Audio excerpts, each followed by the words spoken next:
Halo pemirsa, bagaimana kabar Anda? Senang sekali rasanya saya Nabila Karisti kembali menjumpai Anda dalam program Bisa Bincang Sehat. Seperti biasa pemirsa, Bincang Sehat akan membahas mengenai permasalahan terkait kesehatan. Dan khusus di episode kali ini kita akan membahas mengenai pentingnya ya menjaga kekuatan otot panggul. Nah, apa jadinya bila otot panggul kita melemah dan seberapa penting juga ya kita memeriksakan otot panggul melalui USG? Tentunya hal tersebut akan dijawab namun usai jeda video yang satu ini. Ternyata banyak yang belum memahami manfaat panggul. Panggul yang berada di bagian bawah perut dan terletak antara kedua tulang panggul. Tulang panggul memiliki fungsi sebagai penyangga berbagai organ tubuh dalam seperti sistem reproduksi dan pencernaan. Pada perempuan, permasalahan panggul perlu diperhatikan karena proses kehamilan dan melahirkan dapat mempengaruhi kesehatan tulang panggul.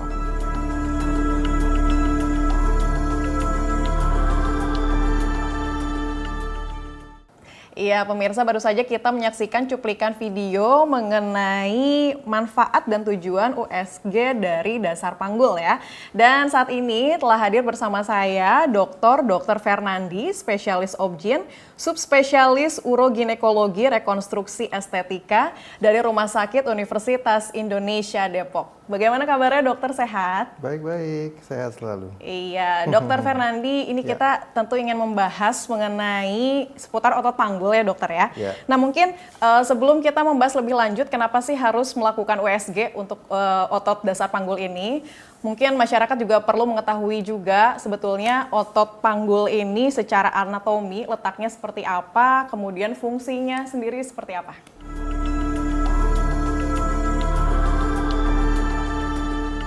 Baik, jadi terutama memang ini untuk kaum wanita ya, karena saya ada seorang dokter kandungan. Jadi sebetulnya otot dasar panggul namanya ya. Jadi otot dasar panggul itu terletak di dasar dari panggul. Ya, fungsinya apa? Fungsinya untuk menyangga. Ya, karena di panggul itu tentu ada organ-organ yang penting di wanita, reproduksi, betul ya, seperti rahim ya, lalu ada kandung kencing ya, lalu ada usus begitu ya. Kalau dia tidak disangga oleh otot ini, dia bisa melorot turun, ya. Karena perempuan itu khasnya punya liang vagina atau liang kemaluan. Nah itu yang menjadi problem karena ada liang tersebut, dia bisa melorot turun lewat situ. Itu yang sedikit membedakan dengan pria ya. Kalau pria memang punya juga otot dasar panggul, namun fungsinya tidak sepenting seperti di kaum wanita. Oke, berarti untuk otot panggul ini terutama untuk kaum wanita begitu ya dokter ya, ini perlu diwaspadai ketika otot tersebut melemah begitu ya dokter ya? Betul sekali. Karena mungkin bisa dijelaskan akan terjadi apa ketika otot tersebut melemah dokter? Oke, saya infokan dulu melemahnya paling utama itu memang karena kodratnya seorang perempuan itu akan bereproduksi. Betul. Ya? Mulai dari sejak hamil sebetulnya, saat dia mengandung, bayi yang demikian berat di dalam perutnya itu sudah sebenarnya membebani otot dasar panggul tersebut, hingga apalagi waktu dia melakukan persalinan atau melahirkan, otot tersebut saat bayinya lahir itu kan dia harus meregang gitu ya, harus meregang supaya bayinya lahir dan nanti tergantung. Kalau bayinya tidak terlalu besar, lahirannya lancar, otot tersebut bisa elastis dan balik lagi. Tapi hati-hati kalau misalnya melahirkannya bayinya over beratnya. Contohnya di atas 3,5 kilo atau hampir 4 kilo. Seperti karet lah. Karet itu kalau kita regang sampai melewati batas ambangnya, dia tidak akan bisa balik lagi. Jadi analoginya seperti elastis itu. Begitu ya? Elastisitasnya berkurang. Iya, melewati ambang elastisitasnya ya. Jadi kalau otot itu dilewati oleh bayi yang begitu besar, ya dia akan teregang berlebihan dan dia mungkin tidak bisa balik normal lagi. Atau persalinan yang mungkin dibantu dengan alat, contohnya ada alat bantu untuk menarik bayi keluar, itu juga membuat otot itu bisa cedera seperti itu ya. Itu yang utama menyebabkan otot itu menjadi lemah ya. Di samping nanti banyak faktor lain, multifaktorial sebetulnya ya. Nanti juga sepanjang nanti perempuan itu makin menginjak usia lanjut, ya hormonnya sudah habis gitu ya, dia sudah mulai melemah semua organ-organnya, makin lemah lagi lah itu otot di bawah itu ya. Oke. Untuk tadi mungkin pada wanita ya, untuk pada pria hal-hal apa saja mungkin yang beresiko ketika ototnya melemah, kemudian apa yang akan terjadi itu dokter? Oke, walaupun sebetulnya ini bukan bidang saya ya. Oke. Di bidang laki-laki mungkin ada dokter urologi yang juga mendalami. Baik. Tapi sedikit banyak dia yang saya tahu otot dasar panggul pun pada pria juga berfungsi untuk juga mempertahankan organ-organ yang reproduksi pria yang ada di dalam panggul juga gitu ya.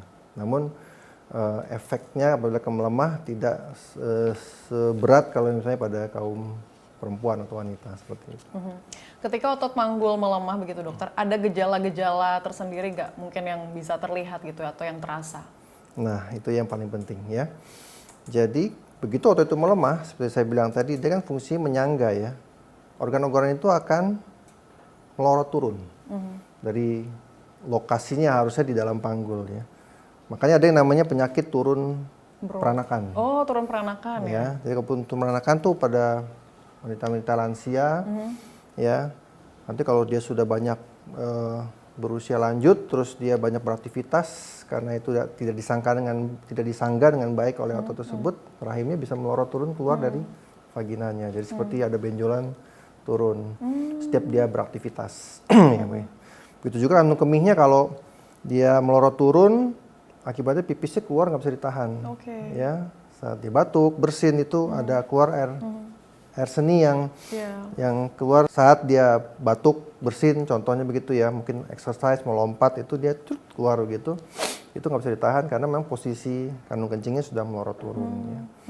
Itu juga nanti di bagian belakang juga kan ada usus belakang yang tempat kotoran gitu untuk lakukan buang air besar, itu juga mungkin bisa terganggu seperti itu. Tapi ketika otot dasar panggul ini melemah, apakah memang selalu bergejala atau justru ada juga nih yang tidak bergejala sehingga para wanita ini telat gitu untuk menyadarinya gitu? Nah, itu dia makanya ingin saya perkenalkan mengapa pentingnya USG ini.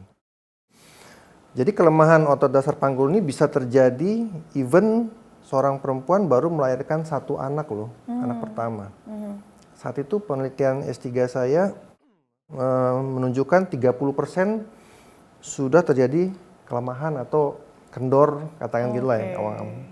Namun saat itu karena masih muda belum bergejala. Tapi kalau udah kita periksa seperti itu, nanti kita bisa prediksi sekitar 5-10 tahun lagi dia baru nanti timbul gejalanya. Makanya untuk itu pentingnya kita melakukan USG itu untuk bisa melakukan deteksi dini sedini mungkin, sehingga masih bisa kita lakukan pencegahan kelemahan lebih lanjut.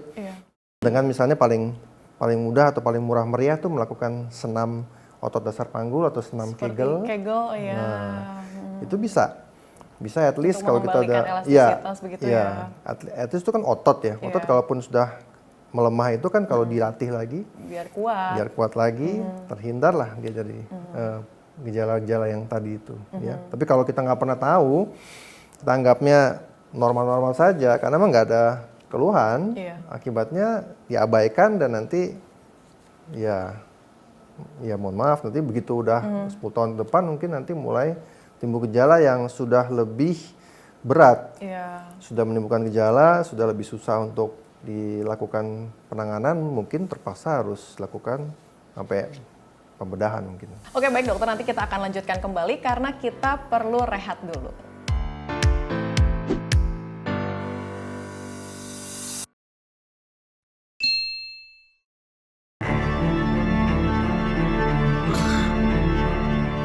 Di tengah ancaman kesehatan global dan penyakit menular yang terus mengintai manusia.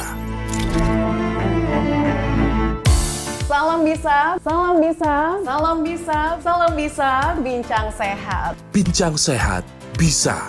Perbedaan dari pusing sama sakit kepala ini seperti apa sih dok? Jadi kira kalau untuk sakit kepala dengan pusing itu yang perlu kita bedakan adalah sensasinya.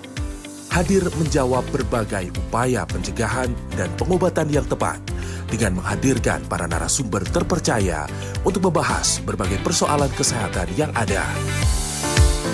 Simak dan saksikan selalu Bincang Sehat hanya di Antara.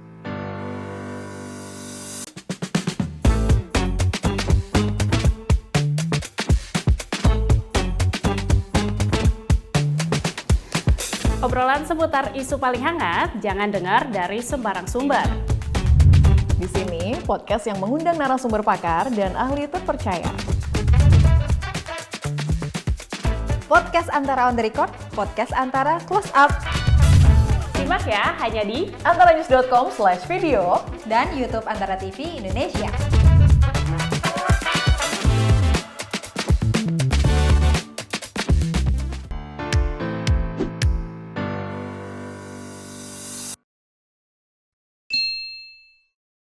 Anda masih di Bincang Sehat, masih bersama dengan Dr. Fernandi, spesialis obgyn, subspesialis uroginekologi, rekonstruksi estetika dari Rumah Sakit Universitas Indonesia Depok. Dokter, kita lanjutkan kembali. Tadi dokter sempat menyebutkan bahwa salah satu pemicu untuk melemahnya ya otot-otot panggul ini adalah tadi ya melahirkan, hamil begitu. Ada lagi nggak sih dokter pemicu lainnya?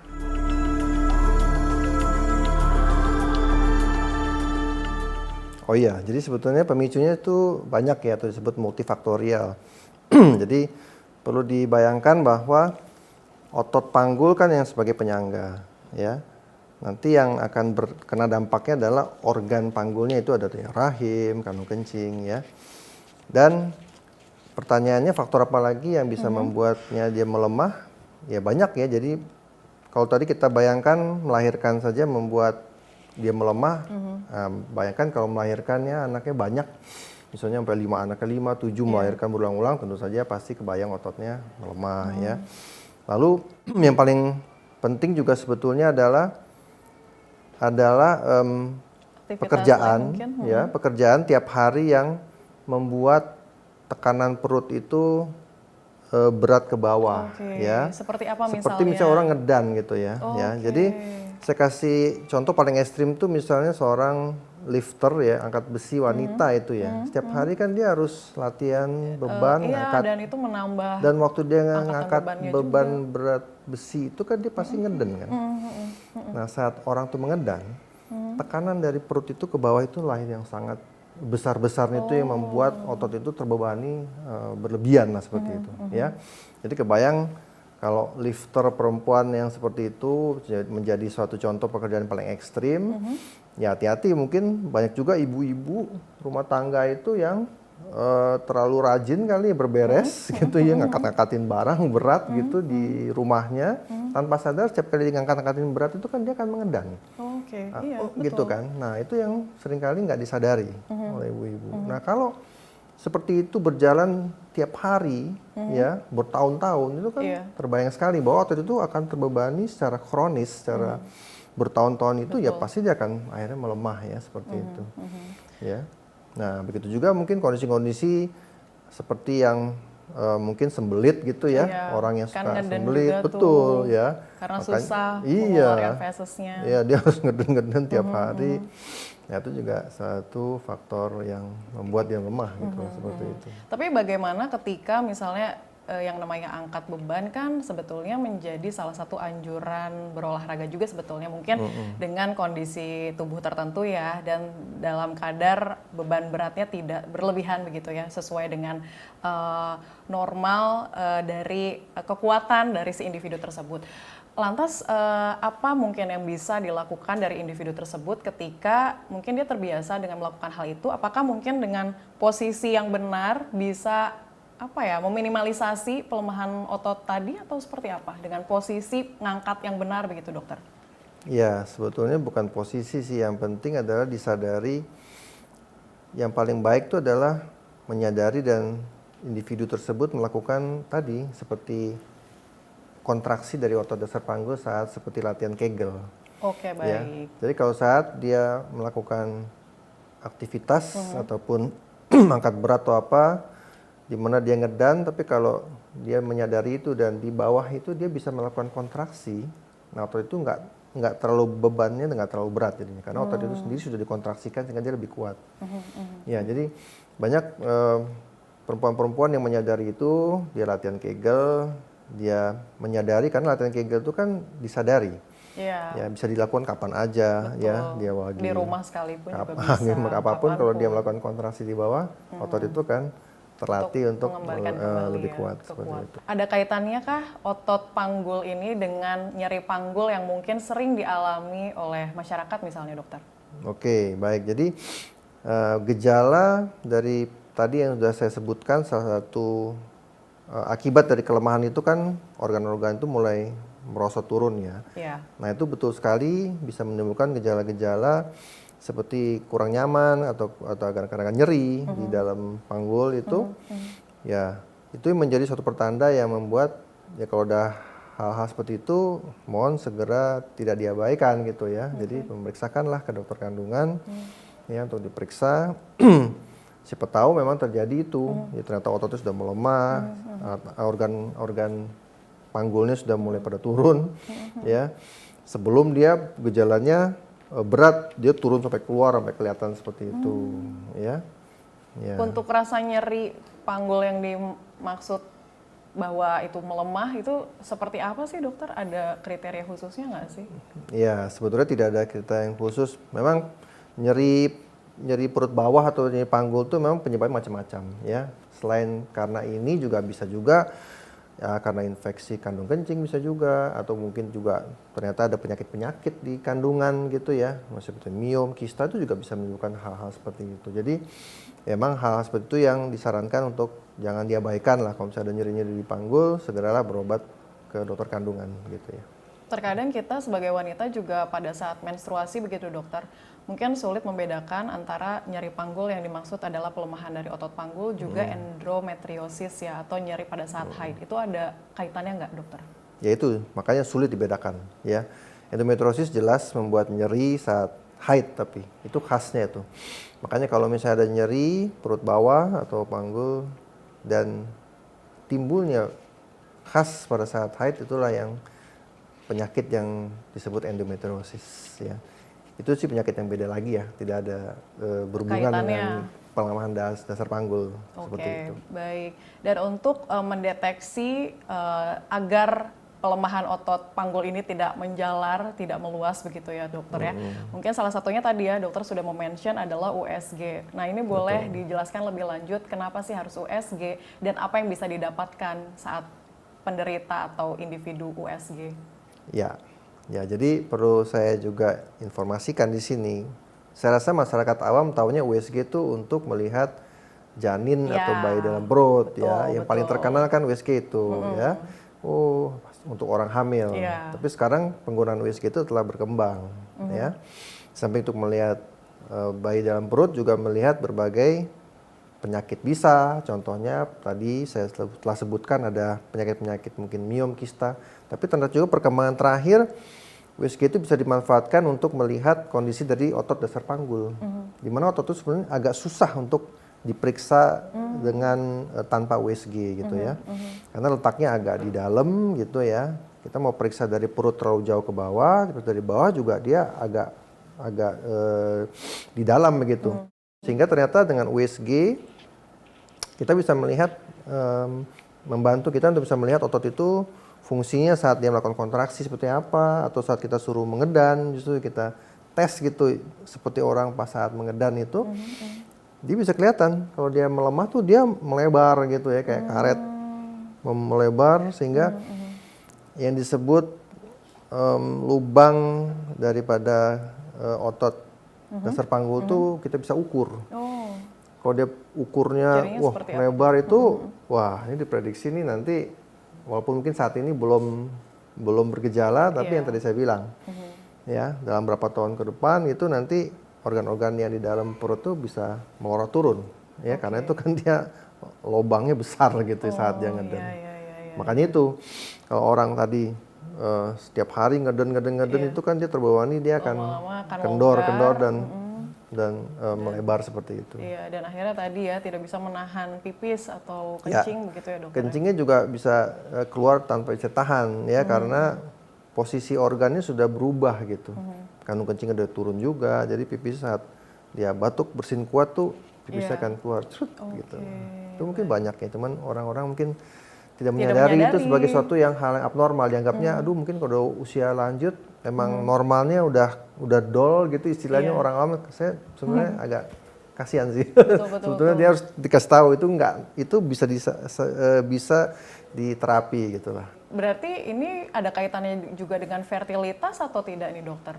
Dengan pelemahan otot panggul, kemudian akhirnya nyeri dan akhirnya mungkin ketika pasangan suami istri harusnya berhubungan seksual tidak, dan mungkin ada kaitannya juga di fertilitas atau tidak? Kalau mengenai fertilitas tuh ingin punya anak ya, sebetulnya kondisi yang saya ceritakan panjang lebar ini justru kebalikan, dia adalah akibat. Oh, akibat dari hamil, dari persalinan ya. Tapi memang kalau sudah mengalami kondisi yang berubah seperti itu, bisa juga nanti membuat satu gejala yang juga bisa dirasakan adalah kurang nyamannya dari hubungan suami istri memang. Ya, jadi walaupun mungkin tidak langsung berhubungan dengan tidak bisa punya anak, tapi setelah pasang suami istri sudah mulai meningkat usianya, terjadi seperti ini, jadi mengganggu keharmonisan juga, ya, karena rasanya jadi berubah di luar situ, kan, vagina udah longgar, ya, ototnya udah longgar, mungkin ada yang mulai turun, ya, jadi betul sekali. Jadi nggak berhubungan langsung dengan masalah ingin punya anak, tapi menjadi dampak sebetulnya dari berdampak lanjutan dari akibat dari hamil, melahirkan. Setelah itu ya menjadi ini. Dan untuk USG sendiri, apa misalnya ada kategori khusus, misalnya hanya wanita usia tertentu saja yang bisa melakukan USG untuk mendeteksi pelemahan otot, atau seperti apa nih dokter? Ya, betul sekali. Jadi pertanyaannya kan wanita yang mana gitu ya. Jadi sebetulnya yang paling penting untuk melakukan adalah seorang perempuan yang sudah pernah hamil dan melahirkan sebetulnya, ya. Karena yang saya bilang gitu kan dampak dari situ, ya. Tapi kalau seorang virgin ya belum pernah menikah ingin memeriksakan sih ya boleh-boleh aja, bukan yang nggak boleh ya. Ya karena nanti kita bisa lihat umumnya sih nanti kan kita lihat kekuatan atau kondisi awal daripada ototnya itu masih bagus ya. Masih kenceng, masih segala macam itu akan terlihat bedanya. Biasanya yang belum pernah menikah atau belum pernah hamil, belum punya anak, biasanya masih bagus otot tersebut karena belum pernah kena dampak dari hamil dan melahirkan seperti itu. Baik, dokter, nanti kita akan melanjutkan kembali terutama mengenai penanganan dan juga tadi terapi ya untuk bagaimana otot panggul yang melemah ini agar menjadi kuat kembali begitu ya dokter ya, tapi setelah tayangan video berikut ini.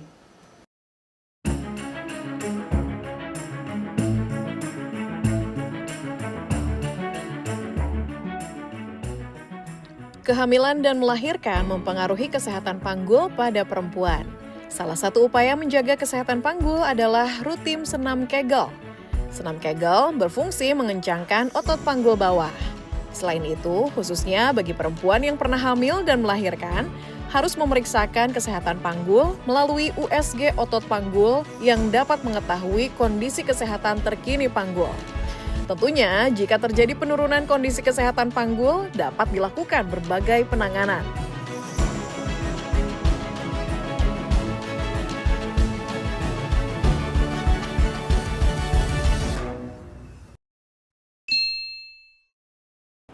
Jadilah yang lebih dulu dalam menerima informasi yang tengah menjadi perbincangan di jagat publik. Sebelumnya, Mary Jane sudah mengajukan gerasi, namun ditolak. Kami sajikan dengan narasi dan infografis yang mudah dicerna oleh halayak. Desain mengotak dengan streamline-nya membuatnya tampak gahar sekaligus elegan. Saksikan hanya di Perantara, tayang setiap hari Minggu di portal antaranews.com. Dan setiap hari Senin di kanal YouTube Antara TV Indonesia. Pastikan tidak ketinggalan setiap episodenya.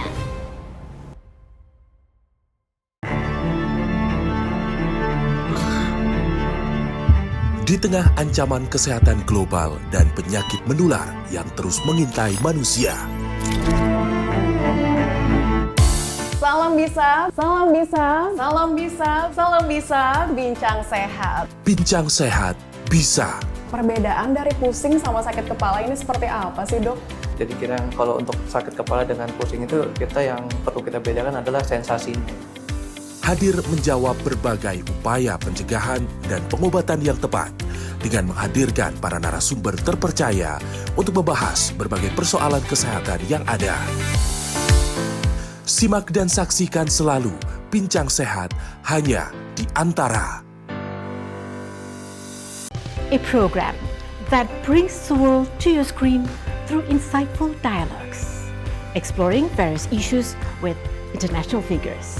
How do you view this? It gives more visibility to Indonesia in France, revealing various facts regarding bilateral, regional, and multilateral cooperation in numerous sectors. Welcome back, Mr. Ambassador, to our second segment. I'm Grazia Simanjuntak, the producer and host. And I'm your host, Arya Sindiara. Join us on International Corner.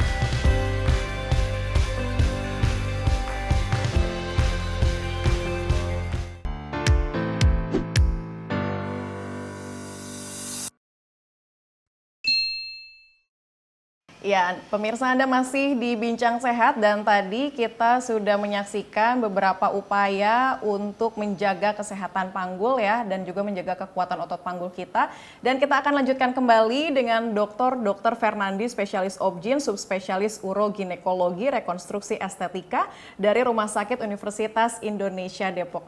Dokter, kita lanjutkan kembali. Tadi dokter sempat menyebutkan bahwa USG ini memang penting ya untuk mendeteksi dini pelemahan otot panggul begitu, dokter.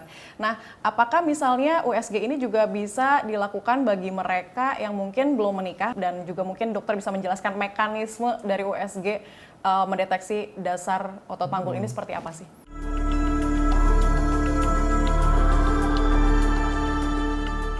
Ya, jadi USG dasar panggul ini menggunakan alat USG yang biasa untuk ibu hamil mendeteksi atau melihat janin tuh bayi dalam perut itu di perut itu ya, pakai alat tersebut.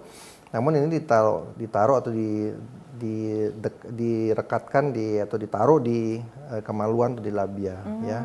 Hanya direkatkan saja ya, tidak ditempelkan sajalah gitu. Tidak ada yang dimasukkan. Jadi bisa dilakukan pada semua perempuan even yang belum menikah gitu ya. Seperti itu. Seberapa rutin pasien atau individu bisa melakukan itu, dokter? Ya, jadi kalau sudah pernah menikah, udah pernah hamil dan melahirkan, dan biasanya kita lakukan setelah dia melahirkan ya, kita deteksi itu dan dianjurkan sih memang untuk pemeriksaan kandungan secara rutin sih bisa dilakukan sekitar setiap tahun atau 2 tahun sekali ya, untuk melihat bagaimana kondisi-kondisi baik nggak cuma otot dasar panggul tapi juga adanya kondisi di area rahim gitu ya, dokter, ya, indung telur maupun penyakit yang lain seperti itu. Itu untuk yang sudah menikah. Kalau yang belum menikah misalnya tadi yang terbiasa membawa beban berat, aktivitas fisiknya misalnya tadi lifter, itu seperti apa tuh, dokter? Ya, jadi kalau udah punya faktor risiko tentu saja ya minimal sih setahun sekali gitu ya. Dia harus melakukan pengecekan ya. Kalau bisa bagus 6 bulan sekali lebih baik. Termasuk juga untuk yang tanpa gejala juga perlu ya, dokter ya, untuk melakukan USG otot panggul ini? Ya, namun memang faktor yang paling membuat otot dasar panggul itu lemah itu adalah sebetulnya hamil dan melahirkan. Ya. Jadi walaupun ditanyakan apakah seorang perempuan yang masih virgin belum pernah hamil melahirkan tapi dia punya faktor risiko ya, seorang lifter atau apa ya, masih lebih aman kalau menurut saya ya, dibanding kalau yang sudah pernah hamil dan melahirkan. Itu faktor yang terbesar ya menyebabkan otot dasar panggul itu melemah ya. Jadi kalau masih virgin sih saya nggak terlalu mensyaratkan untuk sering-sering sih ya. Setahun sekali aja udah bagus, gitu cukup. Tadi dokter sudah menyebutkan juga bahwa senam Kegel bagus nih buat mereka melatih atau mengembalikan kembali kekuatan otot panggul. Ada lagi nggak hal-hal lain yang perlu dilakukan, misalnya terapi khusus kah, kemudian pola hidup yang seperti apa, ada juga misalnya makan makanan tertentu yang perlu dikonsumsi atau bagaimana? Oke, kalau makanan sih sebetulnya mungkin tidak banyak berhubungan langsung ya. Ya makan sih secara umum saja makan yang sehat ya. Biasanya sekarang kita mengurangi karbohidrat ya secara umum ya. Jadi protein, sayur buah tuh yang lebih sehat ya. Ya. Terus setelah itu baru ototnya kita perkuat lagi ya. Yang utama tadi paling murah meriah memang ya latihan Kegel ya.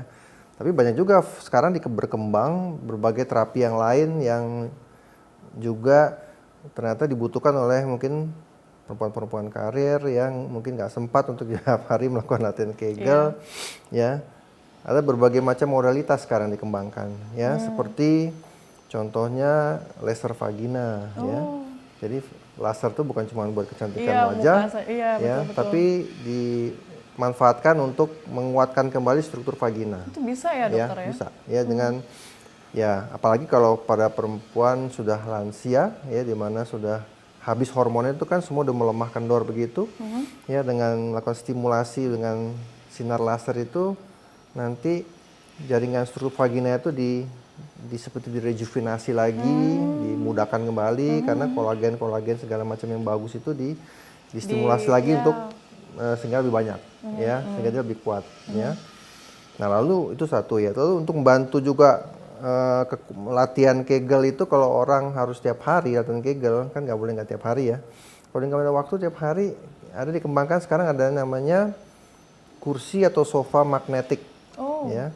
Ya jadi ada sofa seperti ini di bawah ini ada alat yang mengeluarkan medan magnet, di mana medan magnet itu akan menstimulasi otot kita yang duduk di sini dengan berpakaian lengkap begini, ototnya akan kontraksi sendiri.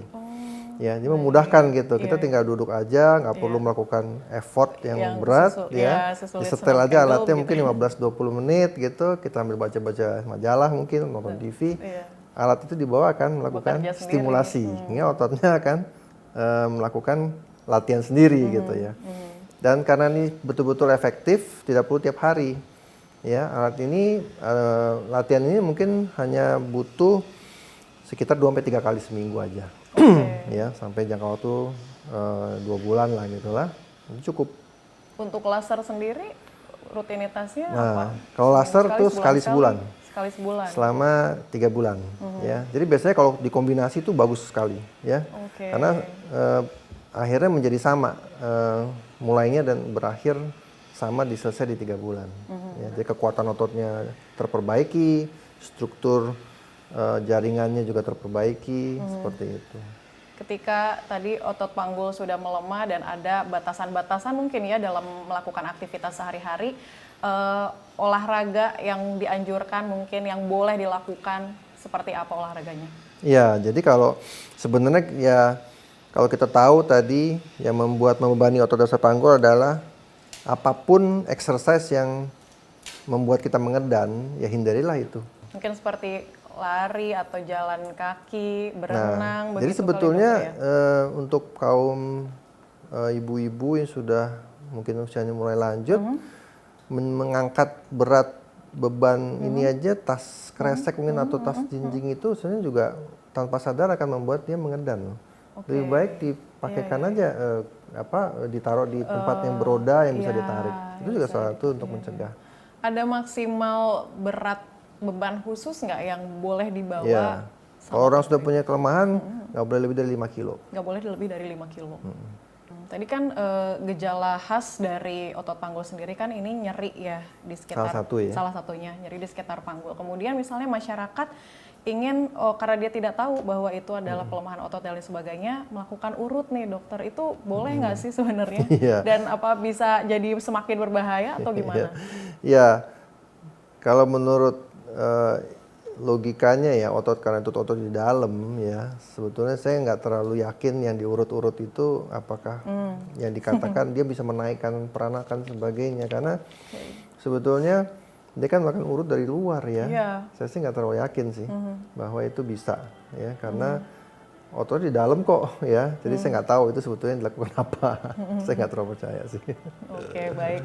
Terakhir mungkin ada yang ingin disampaikan dokter mengenai otot panggul, kesehatan otot panggul, terutama mungkin dokter bisa menyarankan kembali masyarakat untuk melakukan USG, terutama bagi mereka yang sudah melahirkan atau hamil. Betul, jadi makin kemari itu karena kita mulai tahu ya adanya pengaruh daripada hamil melahirkan terhadap otot dasar panggul perempuan itu, maka sebaiknya dilakukan deteksi dini, dan itu bisa dilakukan semenjak baru melahirkan anak pertama ya, karena melahirkan anak pertama sendiri pun sudah membuat 30% kelemahan ya, sehingga ada baiknya ya untuk menyadari itu, berkonsultasi dan melakukan pemeriksaan sedini mungkin setelah punya baby gitu ya, sebaiknya, karena kita nggak tahu 30% siapa tahu Anda mengalami hal tersebut dan bisa dicegah kerusakan lebih lanjut dengan melakukan berbagai hal seperti senam Kegel dan lain-lain. Baik, terima kasih banyak Dr. Fernandi, spesialis obgyn, subspesialis uroginekologi rekonstruksi estetika dari Rumah Sakit Universitas Indonesia Depok. Ya pemirsa, demikian tadi ngobrol kita terkait dengan menjaga kekuatan otot panggul, dan tentunya Anda bisa menyaksikan episode menarik lainnya hanya di antaranews.com dan kanal YouTube Antara TV Indonesia. Saya Nabila Karisti pamit, sampai jumpa. Terima kasih dokter. Iya.